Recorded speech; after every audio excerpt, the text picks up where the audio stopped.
हाय सब।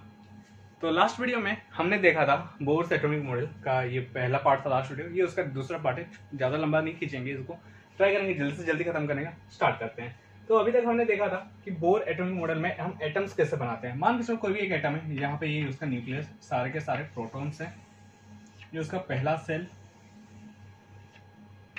ये उसका दूसरा cell, K cell, L cell, M cell, N cell.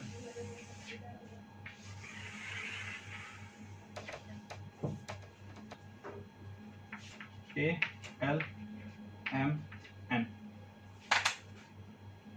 अगर एक इलेक्ट्रॉन यहाँ पे, मतलब यहाँ पे तो भरा हुआ होगा, 2 इलेक्ट्रॉन दे दो। So it absorbs the light radiation and it get excited. लेकिन ये स्टेट क्या है? Excited state. अब इलेक्ट्रॉन यहाँ पे स्टेबल नहीं है। अगर इलेक्ट्रॉन यहाँ पे स्टेबल नहीं है तो ये क्या करेगा? अंदर आने का ट्राई करेगा। जहाँ पे ये स्टेबल था यहाँ पे आता है।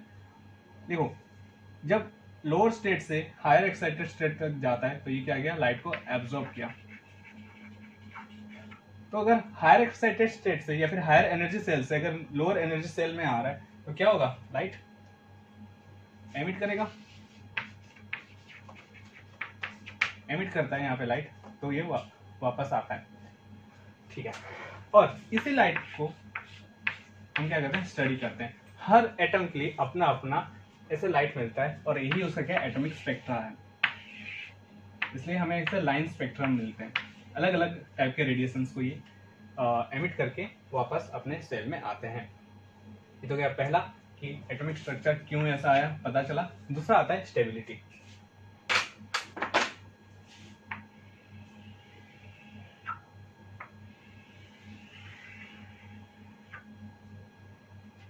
नेचर में देखा गया कि जो नोबेल गैसेस हैं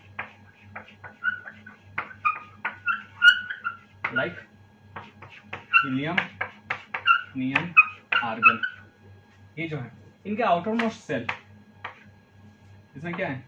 K2, K2L8, KLM, 2, 8, 8। देखा गया कि ये सब क्या है? स्टेबल है।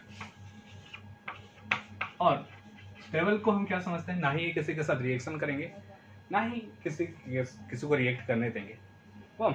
तो इनमें ऐसी क्या खास बात है? जब इनका स्टडी किया गया, देखा गया कि इनके आउटर मोस्ट सेल में देखो 8 इलेक्ट्रॉन है।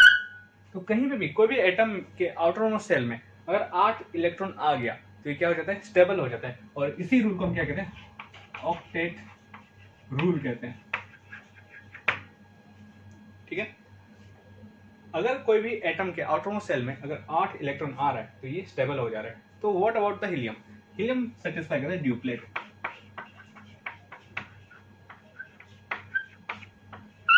ये ड्यूप्लेट दिखाता है, मतलब हीलियम के आसपास जितने भी एटम है तो ये क्या दिखाएंगे? ड्यूप्लेट दिखाएंगे।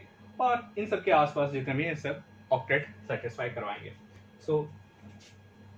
और इसी स्टेबिलिटी के लिए एटम्स या तो इलेक्ट्रॉन लाते हैं या तो इलेक्ट्रॉन डोनेट करते हैं, क्योंकि उनके आउटर सेल में ऐसा रखने का ट्राई करते हैं। हाइड्रोजन का एग्जांपल लेते हैं। यहाँ पे रहता है 1 इलेक्ट्रॉन, तो ये तो अनस्टेबल है। तो हाइड्रोजन क्या करता है? या तो अपना 1 इलेक्ट्रॉन डोनेट कर देता है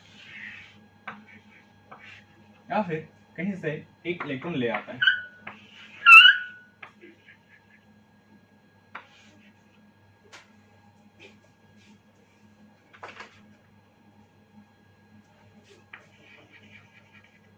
अब इलेक्ट्रॉन डोनेट करने से 1 प्रोटॉन रहा, 1 इलेक्ट्रॉन था। ये क्या है? नॉर्मल स्टेट में 1 प्रोटॉन 1 इलेक्ट्रॉन, तो ये क्या था? न्यूट्रल था, 0 चार्ज। लेकिन 1 इलेक्ट्रॉन अगर दे रहा है तो 1 प्रोटॉन और इलेक्ट्रॉन है ही नहीं, तो क्या हो रहा है? 1 प्लस चार्ज बन रहा है। और यहाँ पे देखो 1 प्रोटॉन रहा और 2 इलेक्ट्रॉन रहा, तो मिलके -1 चार्ज क्रिएट कर रहा है। ऐसे लिखो -1। So this is our normal hydrogen. This will become H plus and this will become H minus. तो H प्लस में क्या है, इलेक्ट्रॉन ही नहीं है। अभी अगर यहाँ पे इलेक्ट्रॉन ही नहीं है तो इसमें सिर्फ क्या बच रहा है, H प्लस प्रोटॉन बच रहा है। तो इसलिए H प्लस का और एक नाम क्या है, प्रोटॉन।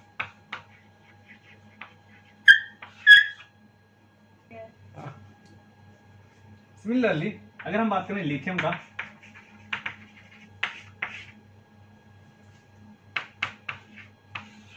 यहाँ पे 2 इलेक्ट्रॉन और इस सेल में 1 इलेक्ट्रॉन। तो अगर ये 1 इलेक्ट्रॉन डोनेट कर दिया तो इसके पास का जो नोबल गैस है उसका कॉन्फ़िगरेशन ये एक्वायर करेगा, मतलब K2 स्टेबल हो रहा है, या तो कहीं से और 7 इलेक्ट्रॉन इसको लाना पड़ेगा। 1 इलेक्ट्रॉन डोनेट करेगा या फिर 7 इलेक्ट्रॉन लाएगा। अगर 7 इलेक्ट्रॉन ला रहा है तो 1 है तो ये क्या हो गया, 8 हो जाएगा, तो K2L8 हो जाएगा। बट कहीं से 8 इलेक्ट्रॉन लाना आसान है या 1 इलेक्ट्रॉन डोनेट करना, ये करना आसान है। तो इसलिए Li इस स्टेट में नहीं रह के Li प्लस में रहता है और ये उसका क्या है, स्टेबल स्टेट है। इसी हिसाब से अगर हम बात करें ऑक्सीजन और फ्लोरीन का,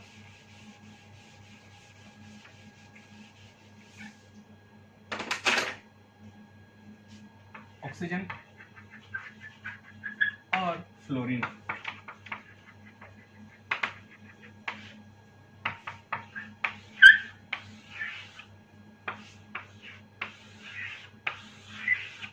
यहाँ पे 2 इलेक्ट्रॉन, 1 2 3 4 5 6, 1 2 3 4 5 6 7 8 9, ठीक है। अभी या तो इसके 6 इलेक्ट्रॉन को निकाल दो या फिर कहीं से 2 इलेक्ट्रॉन ले आओ। आसान क्या है, 2 इलेक्ट्रॉन लाना, इसलिए आसान है। तो इसलिए O इस स्टेट में नहीं रह के O2 माइनस स्टेट में रहता है, क्योंकि ये 2 इलेक्ट्रॉन क्या है, कहीं से लाया है। Similarly in case of fluorine, fluorine ऐसे एग्जिस्ट नहीं करके कहीं से 1 इलेक्ट्रॉन लाता है, तो इसलिए क्या होता है, ये F माइनस स्टेट में रहता है। ध्यान रखना, अगर कहीं पे इलेक्ट्रॉन आ रहा है तो इसके साथ कोई डोनेटिंग ग्रुप या फिर डोनेटिंग एटम शेयर होना चाहिए। तो ये डोनेट करेगा तभी जाके क्या होगा, एक्सेप्ट करेगा। ऐसे कोई बेवजह देता नहीं है या फिर कोई बेवजह लेता ही नहीं है। सो हाइड्रोजन, हीलियम,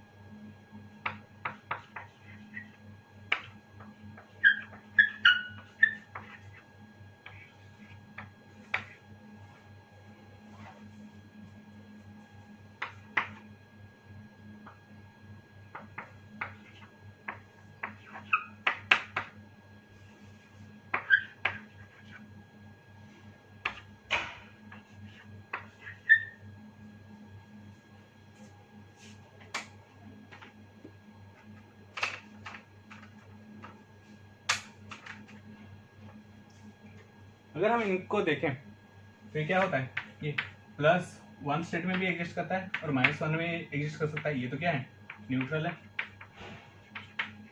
कुछ करता ही नहीं है, इनर्ट है। अब ये +1 में रहेगा, ये +2 में रहेगा, करके देखना घर पे। ये +3 में, ये 4 इलेक्ट्रॉन दे भी सकता है और 4 इलेक्ट्रॉन ले भी सकता है, इसलिए +4 में भी रहता है और -4 में भी रह सकता है। ये हमेशा -3, ये -2, ये -1, और ये क्या होगा, इनर्ट। इसी हिसाब से ये रहेगा +1, ये रहेगा +2, ये रहेगा +3, ये रहेगा +-4।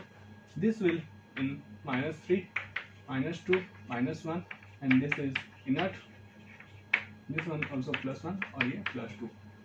तो देखो ये सब चीज़ों को थोड़ा सा तुम्हें प्रैक्टिस करना पड़ेगा। जैसे जैसे तुम आगे जाओगे, जैसे जैसे तुम आगे पढ़ोगे, ये सब चीज़ें ऑटोमेटिक याद रह जाएगा। लेकिन अभी के लिए तुम्हें बस प्रैक्टिस करना है कि कहाँ पे कैसे चार्ज बन रहा है, और ये उनका क्या है, स्टेबल स्टेट है। मतलब हाइड्रोजन तुम्हें कभी भी हाइड्रोजन इस फॉर्म में नहीं मिलेगा, या तो H+ में मिलेगा या फिर H- में मिलेगा। सोडियम तुम्हें कभी भी Na के फॉर्म में नहीं मिलेगा, मिल सकता है, देखेंगे हम कैसे कैसे। तो ये most of the time Na+ में रहेगा। एंड सिमिलरली Li+ होगा, Be2+ होता है, एल्यूमिनियम 3+ में मिलेगा और F- फॉर्म में मिलेगा। ठीक है।